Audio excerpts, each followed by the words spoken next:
Hey everyone, it's Marsha. Welcome back to my channel, and I'm back with another what I eat in a typical day video. So on this particular day, I really wanted to try a new recipe that I've been wanting to try out for a long time, and that is avocado toast. So I decided to just go for it on this day. So I got my avocado and it's perfectly ripe, so I was really happy about that. Then I am actually gonna toast my bread, and this particular bread I got at Aldi's in my recent grocery haul. So if you haven't checked it out, make sure you check that out as well. And I fried me some eggs, scrambled eggs, and I do like my eggs scrambled hard, so that's why it looks super done.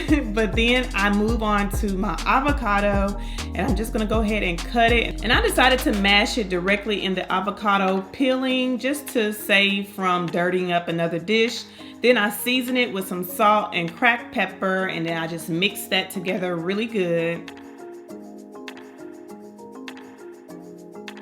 Then I got my bread, and one thing I hate that I didn't toast my bread good enough. So it wasn't toasted enough to my liking, but I just decided to go for it. And so I spread my avocado on top of my bread. Then I sprinkled it with a little crushed red pepper flakes, and red pepper flakes go a long way, so I didn't want to add too much. And then I just cut it in half. Like I said, again, next time I'm definitely going to toast my bread a little bit more, either in the toaster or on top of the stove. But this is what I ended up with. I added some fruit because I like to eat some fruit in the morning with my breakfast. And you guys, this was actually really good. So I'm glad I finally tried it out. So good. Definitely recommend it. So then it was time for me to run out for a second. I had some errands to run, and I decided to stop by Marshall's and TJ Maxx because I am in search for some new cookware. So I actually found some really good ones that I like there, and I also got some new pieces online that I can't wait to share with you. So stay tuned for that video. But yeah, just did a little shopping, and I decided to just show you guys what I was looking at. But I also decided to buy some new utensils, so that's why you see me looking at those as well. But yes, in search of new cookware, and I found some I really like. So I'm gonna show that to you guys a little bit later. Next, it was time for lunchtime, and it was actually time for me to pick up my daughter. So I just decided to run by Panera Bread really quick and get one of my favorite green smoothies there. Luckily, I wasn't too hungry, so that was certainly enough for me at that particular time. Then it was time to move on to dinner, and I haven't made my chicken fajitas in a long time, and me and my family absolutely love them. So decided to make my chicken fajitas tonight. So I'm starting off by just chopping up my vegetables. So I got a green bell pepper, a red bell pepper, and a yellow onion. And so I'm just cutting them up into strips and then cutting those in half just so it's not too long, because you want them to still kind of be bite-sized pieces. So chopping up my red bell pepper, then I moved on to my green bell pepper.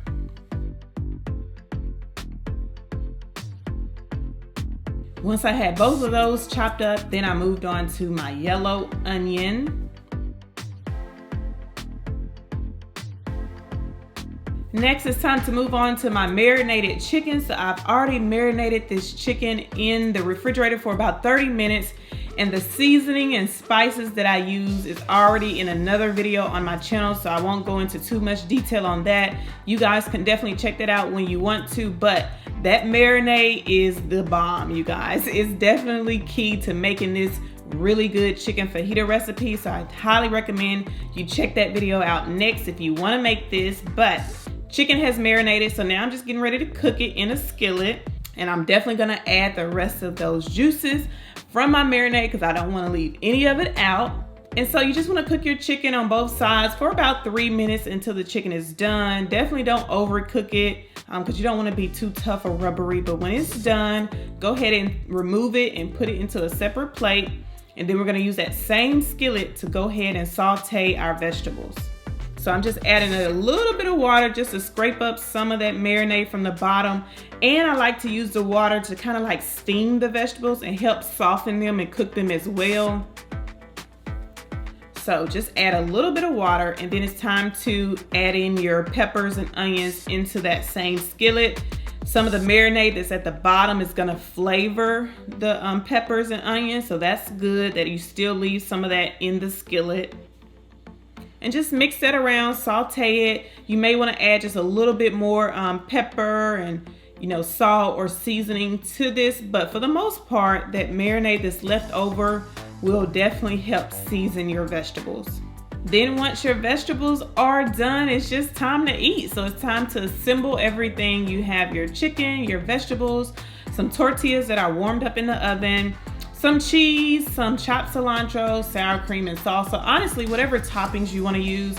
I don't really eat cheese on mine, but Nate and Ethan love to add cheese to theirs. So whatever you want to use for your toppings, have at it. And that's it, you guys. This is what I ate for that day. Honestly, a lot of times I like to have, a good solid breakfast, a light lunch, and then a good dinner. So that's kind of like my typical routine. Sometimes it may be different, but for the most part, that is what I usually eat in a day. I hope you enjoyed this video. If you did, please leave me a big thumbs up down below. Hit that subscribe button if you haven't already subscribed to my channel, and I will see you in the next video.